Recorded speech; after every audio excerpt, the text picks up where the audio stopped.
In this video, I shall continue with my analysis of Dr. Zakir Naik's comments in his famous dialogue with Shri Shri Ravi Shankar in January 2006 in Bangalore. In this video, I will look at Zakir Naik's comments on the Islamic scriptures, and I will look into it through the same lens that Zakir Naik used to look at Hindu scriptures. I will display the wording of his comment, and it will have a voiceover. The voice will be Zakir Naik's own voice. So let's hear his first material comment on the scriptures of Islam. The most sacred amongst all the Islamic scriptures, it is the glorious Quran. The glorious Quran is the last and final revelation of Allah, Almighty God, which was revealed to the last and final messenger, Prophet Muhammad, peace be upon him. Now this is unusual. Zakir Naik's trademark is that he first gushes with Quranic quotes in Arabic and then gives the English translation. But in this case, he has not quoted any verse. He has made a blank statement. Why? Does the relevant quote reveal something which Zakir Naik does not want us to know? Let's see what the verse is. The relevant verse is verse number 40 of chapter 33 of the Holy Quran. So the full verse reads, Muhammad is not the father of any man among you. He is the messenger of Allah and the seal of the prophets. And Allah is ever aware of all things. Let us abridge this quote so that we remain focused on the operative terms. So the first part of the quote, Muhammad is not the father of any man among you, we can drop that for now because it's not relevant to the context.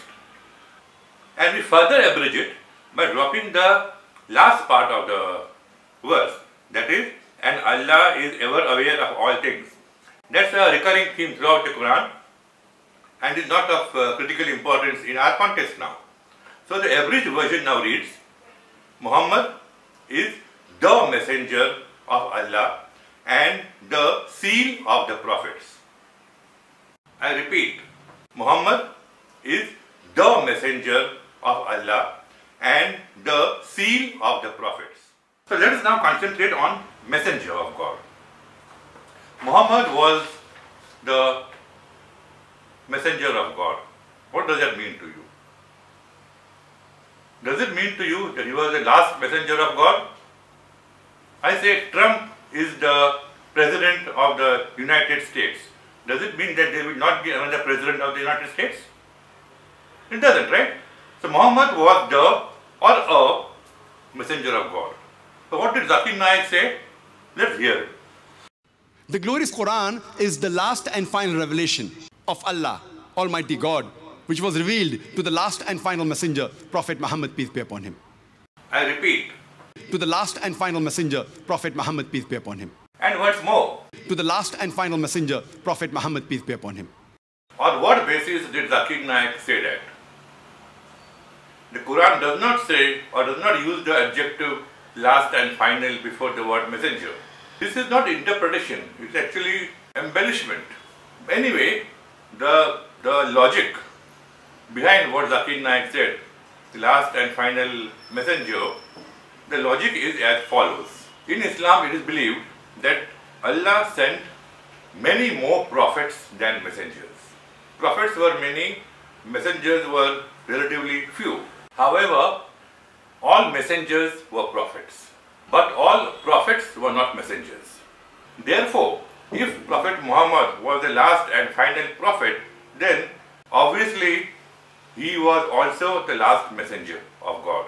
But this logic can be valid only if the Quran unambiguously says that Prophet Muhammad was indeed the last and final prophet. But the Quran does not say that.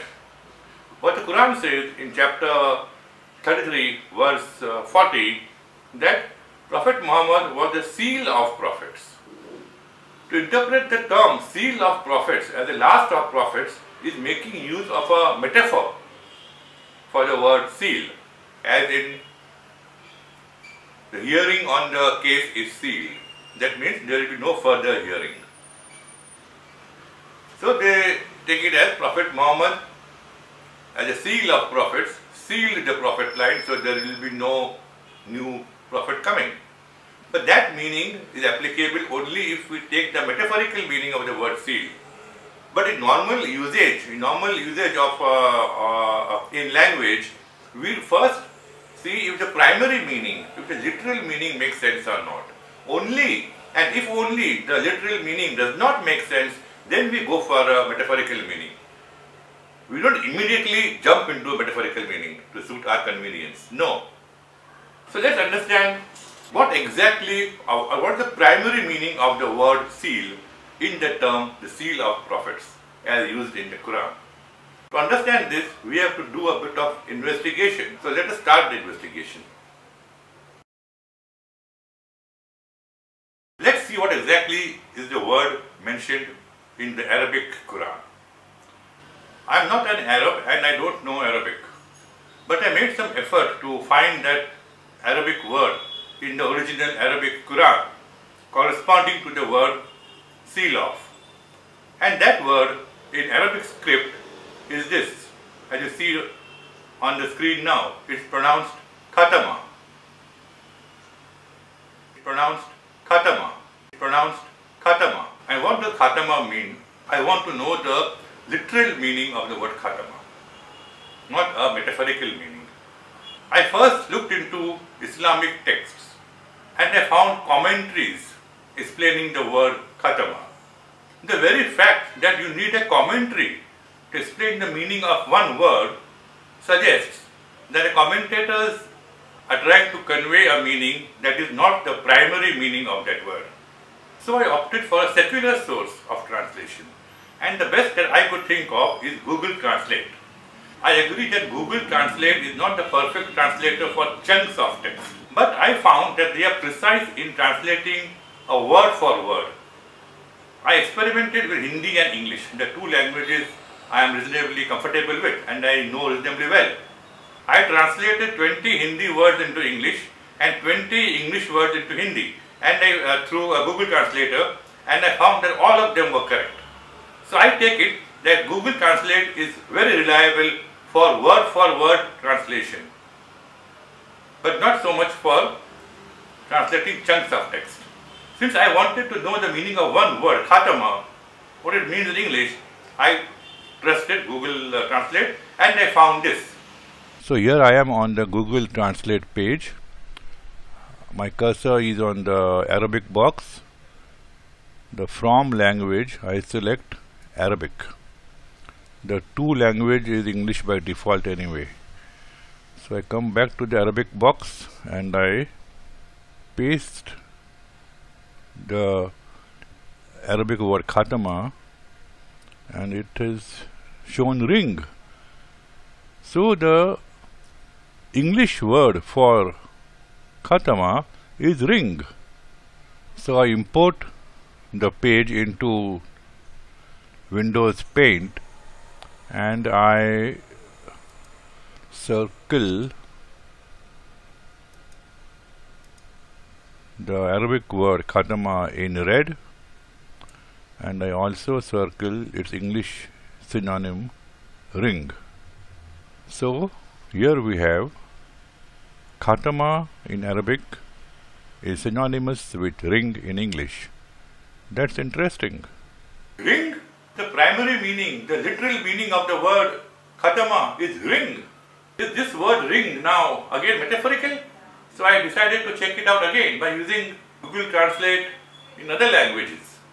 So I translated the Arabic word khatama into Hindi. So I am back to the Google Translate page and the old screen is still here. In the Arabic box we already have the word khatama. All I have to do is to change the to language from English to Hindi, and it means anguthi.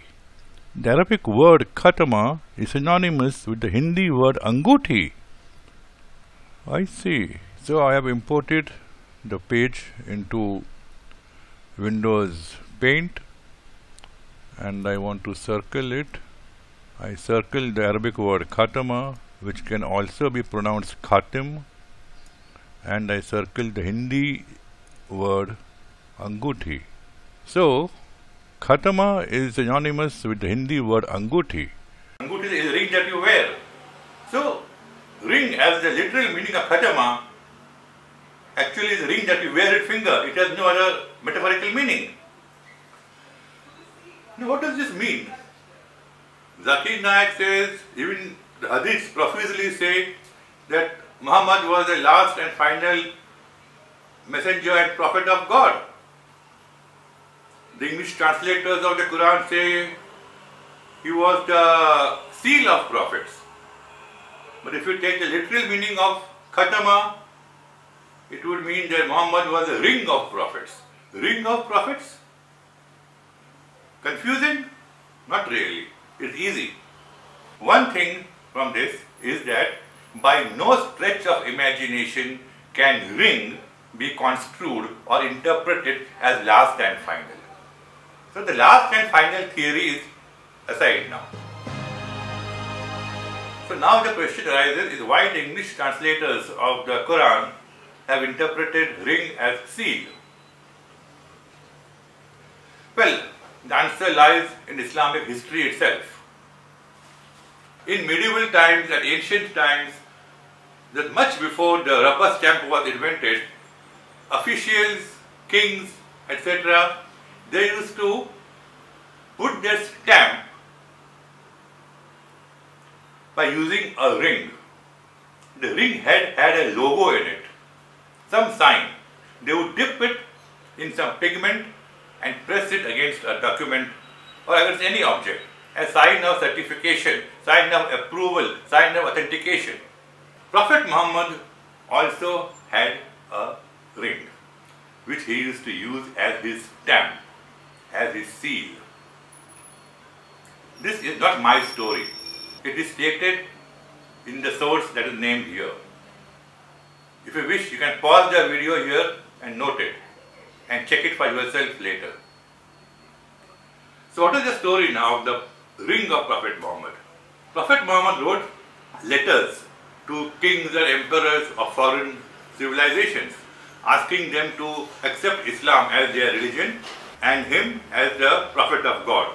But the kings and emperors who received those letters would not acknowledge those letters because they had no seal of the sender.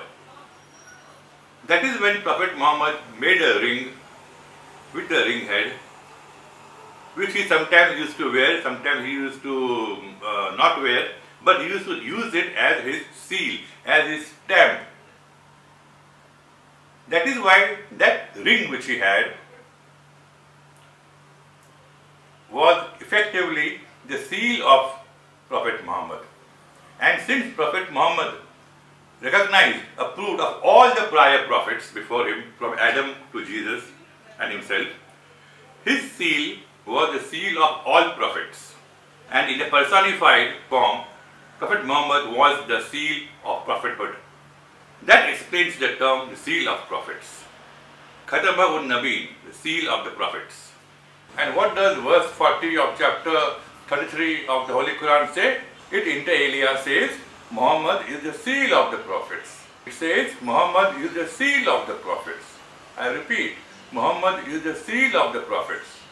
I will not take the metaphorical meaning of the word seal as last, because the primary meaning of seal as authentication, as stamp, as approval perfectly fits into the narrative. I don't need a scholar to teach me language, neither should you. Therefore, the last and final theory is aside, and we take the word seal by its primary meaning. So our investigation is over. The Quran does not say that Muhammad was the last and final prophet and messenger of God. It does not say. And if you go by the hadith to understand the meaning of seal of prophets, you will be intrigued by certain passages which say that there was a mole on the back of Prophet Muhammad's body, between his shoulders, a ring-like mole. And some people who saw the mole on Prophet Muhammad's back refer to it as a mark of prophethood, as a sign of prophethood, or as a seal of prophethood. But that opens up an entirely new dimension. That the word seal of Prophet refers to a physical feature of Prophet Muhammad. But I won't go into it because it does not in any way strengthen the claim of divine finality of Prophet Muhammad's prophethood. It only weakens the case further. And if we are to take at face value the theory that Prophet Muhammad was the last and final messenger and prophet of God, then that would mean there would have been no other prophet and or messenger of God after Prophet Muhammad's passing away. However, world history tells us that some 800 years after the passing away of Prophet Muhammad, there arose a new prophet and messenger of God in the person of Guru Nanak in northwest India.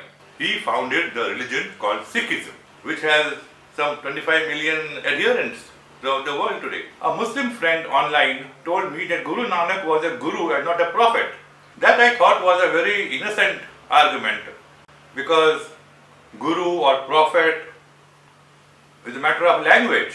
There are no objective definitions of these terms. They are purely subjective, purely belief based. So, guru or nabi, that is a matter of semantic. Some friends of mine, in order to maintain the theory that Prophet Muhammad was the last and final prophet of God, some friends of mine have told me that Guru Nanak was not a prophet and messenger of God, but only a saint, a Muslim saint, that too. But the word saint is so generalized. Any good person can be called a saint. Okay, if you consider the concept of saint in the traditional Abrahamic religious line, if you think that a saint is a person who follows or who spreads the teachings of a bigger saint or a bigger teacher, then Guru Nanak does not qualify as a saint. He qualifies very much as a prophet and messenger of God, because he received his messages, his divine knowledge directly from God within 3 days, during which he had disappeared from public view. Whereas Prophet Muhammad received his messages from God indirectly through an angel called Jibreel across a period of 22 years, during which he also lived his worldly life and fought wars as well. So Guru Nanak cannot be reduced to the status of a mere saint. He was a prophet and messenger of God in his own right. Okay, so in this video, I tried to establish that the claim which Dr. Zakir Naik had made in his famous dialogue with Sri Sri Ravi Shankar, that Muhammad was the last and final prophet and messenger of God, hence the Holy Quran is the last and final scripture. I try to establish that these claims do not stand scriptural, linguistic and historical scrutiny. Zakir Naik then proceeded to comment that all prophets prior to Prophet Muhammad were meant for specific races or specific communities, but Prophet Muhammad was sent to entire humankind. This comment of his I will analyze in my next video. Stay tuned. Thank you.